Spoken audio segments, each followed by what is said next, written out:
the me consulting fee na elutia ne first no ye den oni ho emfa mam ebe kwa ko hu doctor na wete wonu asem efa lab services na ade a oda eye no because of the way NHIS ni bintu no se hospital no ya accredited ni lab services na aka ni consulting ho koten da ebinya the me lab services no so na eza aka ho yemfa ne the hospital no so onyi lab services e ka no ho yefa baby today abra medical abra lab yina e ka na abra lab na e ho no sunday ya credit one na waje NHIS ni no doctor e refer de kwa lab ho a wa ma referral form e deko inkita NHIS a e kwa betia ansa na wo lab bi e da ko lab request bi e da ko no wa ye da mo nikita NHIS a e kwa siketia bi an e den onyim wo be ye wo lab amo na abesena akọ akaji wedu na abesena akọ fi se nkita NHIS a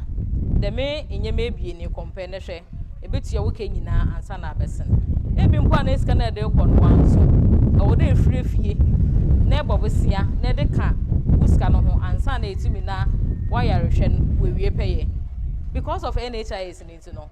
de me ayarehwe na ade nyina no ebenya na de fi ho me ye da osu wo menye de ikita NHIS a ohunye hi bebre e we busiem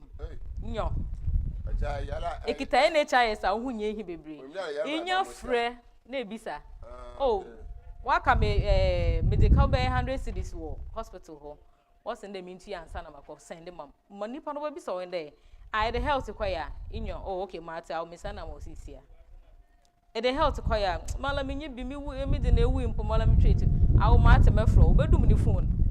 uhu ko ye hi e we busie ma na anyonko e kafa kaw e za aba onyim de friend na friend en bila e de brand ontum nipa na le friend na la o health ni bi o okitebi a wo de ko na wo a nkitebi e de ko na abefra mi a omba nti ye be hu de me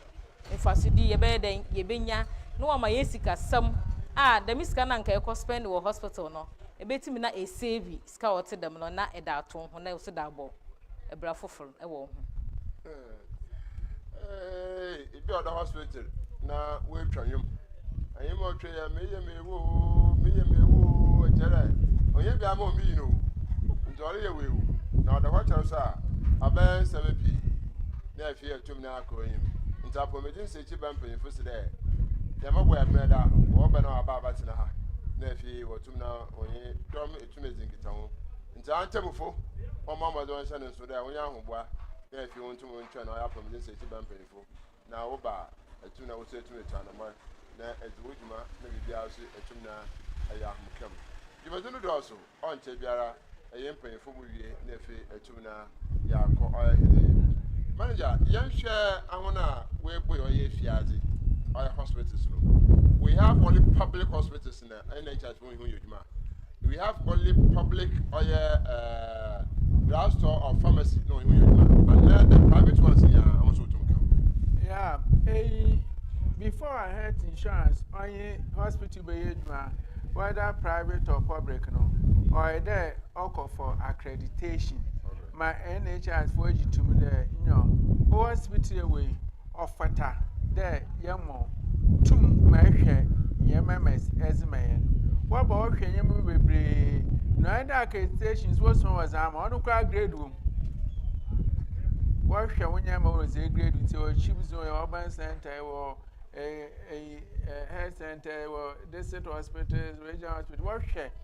Intina oze used by there yeba ko si yin cover be am chire me there most away work around cover chair there one kasa dam hospital no onyi tum na oze be hwe ye baby boy am do ba ka chair there osimosi we ye base obromodo mamum fama ibi a wo mo so no sabe onu so fit the same qualification there ibi a owo no so no but it's not about you qualification, it's about the facility. Because you that's there. Echo oya desert hospital. Enyama na enyama in Tibetan or different oya tertiary hospital. Into doctor same doctor our desert hospital no. Ijuma wotu wezi mo no. Owo Tabeto, obezi wide and wabrodo because in free nazo here in a bio type of labs so here and a wa attend to in a bio as I say. Into a kind of qualification. Yan shall qualification can't facilitate what can you be qualification. Normal doctor's own qualification, machines or what shall washrooms nazina as I say, and they are location specific. Yeah, location specific. Say, them they know sound was more accreditation. And you moving poco car corner for no, they don't conform some of you. As I say, into Amphibia Wabaran before we renew pole license. Well, but the minimum, why now? Then one you doing, no one, I will be taken free. You don't remember attention on the walker as someone will call Waba. As I say, the same to apply to pharmacies in Azina. Now, swab over train and some accreditation. Say a public or a private or a yabazo, or either one credit to first and sign it to attend to our members. Make a member someone who subscribe to the NHIS services. Right, members, what to know I jatum, that be Arab or Mazanefi, Etumina, Affinity and Preferred, the man manager to make a manager, young shudder there in front of your May, the Medani, no, one mamma friend, the Medani, no moko, Maka de Maya show. Mutu Mankasa, Mayor Sabi, Miyamokan, Moka Marshal, or environment in a hazard I am in need. No more draw back, and now we're FM. As a patient or Imoko, the hospital, environment, I had them in bed. Do I have that right? That means me you go to the mountain, Nama mapping for I another place. Even there, our patient, you are not expert. Yeah. Medical expert, no, I show condition based on issue, who never catch oh, aha, maybe a man was not a magician or Hano, or foam. It's impediment echo, aha. I want to catch a cancer doctor and I may a hand and pedamoco. Because you know why you feel more or all your call. It's most of the ferrets or based on assessment, the doctor no, they are pede echo, Naza or pedo. In I was in the I could not catch a doctor no, and in our can be at us. Instead of being put to young from for the echo, Nanya, a Hobia hospital, and a year. Don't argue, don't fight, may actually report to us because nay, I got to there. Subscribe, you use it, man. Now, could most on show. Nay, I say, what you the one share there, you the most receive a wife. It's a queen your hobby up there, and they deal with that facility. I ain't ever quack him ever. No. I will report it to us. Young Saber for us on the eye, but I ain't ever gonna pay me. I know why they didn't know, you pay the master. And yesterday, I'm aware of Brenda Yabaha. Yeah, because he may be there as a social worker. Yeah, why is the work of social worker attached to NHIS or ANTEM? Yeah, every day, I ban in Jumano, Obiara one mandate. Yeah, as I say, in there, you register and confu, name on a financial protection when it comes to health issues. So, hospital, do hospital, a come will be a health insurance over that risk in any insurance. Not social welfare, once I want share, then one. No one you see. I want to work there. The most mercy, yes, can ask it. The most mercy they are on two on your damaging. So every health insurance for young man free. As I say, it's in the Yaba, yeah, to head out your situation or your health insurance for free. You mandate you. It's another move with them. Yamako, the most mercy offer for one assessment, why offer tar. There. Why a card is free, or bears armor. It's a cadet. Say, yeah, by having the East Campa, our bra, because they are there, they will assess it. No, I will qualify the entry a card more free. Yabba Yamo, into them naughty. You get a one on social welfare for one to mine. Let them go for your school if you're able to your card. This woman approval, Mezuko head officer, Kokaji approval, because one know the mandate to identify that category of people for us. Right, until I remember him do or I do the manager, Albacan, a mama in Aputu, and sign a manager, a minimum do it tomorrow. Now, Yoko, I am Benedetto, Papa Casama for I from this Chiba, natural insurance, or the matter to Papa, a Casama for the children, nephew, automobile. But a young share, Doma, offer to be a community engagement, the participation of them, the communication of them, on your uniform. oye akwa anya di baby a na ma baby am yoko kiche baby mancha ya manufacture mkoto store say on top of our lecture official of educate in terms of masisa for the community for the membership you know the yeah here in the man pepe another the one for home that's CP ehu de nipa ye na setena na na de ye nkita wudin edu baby a na oyedin kakra na well can you day over the years no yeah improving first na nka ye community na in fact bon de yi ham akasakasa na ebu home pa abo no wadan physical way aha but em de enam ye nkyerɛkyerɛ a ye gudo a ye de kyerɛkyerɛ na ye tripim wo ye client a ye nyi woni ye dwuma na ye dwudwu won ye ma wo hu de ye nyina ye nyipa kwal eba ye put systems in place a ye hyehye ye no ho na ye hu de eyiba na ye abeto se eba ne de o de ye hwe obi ntentem na okwa ene so ye ni nyina ye kasa kire ye nye ye manfo ne ye nyi won kasa na wojutum ne ya hwe wo a wote dem no eye challenges ne de mekan de ye face bi but me who there young assembly members no another opinion leaders no ye call some of the communities na wo boyen there wonye amanfo na yenyi woni yedwuma no wonye woni kasa na esande wonye no won community ho ninti no na wo ti won kasa ni yesen ye endin aha but ni nyina mu no ye yedwuma Saudo ntema edwuma na yede ne ko enka no na sanka ye be renew card a nka betena ho system no be demand for update na ayete dem ye no foforo e be twa picture ye be san for wonsa na card no ya print number a date no e wo card na echi na den normal ye system no oye tententen o mo oye cherechere so obi bo say me be renew keke na ma atena kwa na obi olbe no foforo menye ne twene pen ebi mpo no osusu de yenye line na ebie no won a wo renew one day na won a wo ye no foforo so won day but iye ne dem so ano onye dem ni nyina na mpemfo wo de yen new system wo ye den wo da be boade nti ye hu de ye new platform a ye nya ye friend yams no oboa ye ni pi mo oboa ye de se e renew card a hu hia de nyipa na kasa ye den wo ho osande first na nka obedi money for update urgent safofol we yi dem we ne de fi ho nti dem yams no wa be replace dem system no nti wa ma nyipa ne nyi ho mpa betimi na nyipa kolo nyipa be 10 nyipa 20 as many cards as possible no obetimi na ozaba na ya update nipa no eno so ya update records no right but then may ya update no onye o fingerprint na o picture nti ye hu de nipa ko betim waye nipa 10 one cards nti at a row no be hu de registration code but nipa kakra bi no waye den what na ho nipa ko otimi ye nipa be ye enum edu as many as possible one card dem on nti dem waiting period na e de be ye renewal no painful adalma wa ma wa kati e be ye ne fofora osande e Ghana card na ye de registration no e very ye friendly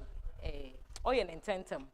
nti dem waiting period no wa kati nti obi wo no boss nti we wie ma nti monko a bi ntwa mfanyin won fa mensa e ne wonwa dem ye new system na ba nti wa ma waiting period hambebrebe na we no wa abofom nti ono so aka ho wa aboa ma ye ndwubedin wa ye wa no so but sir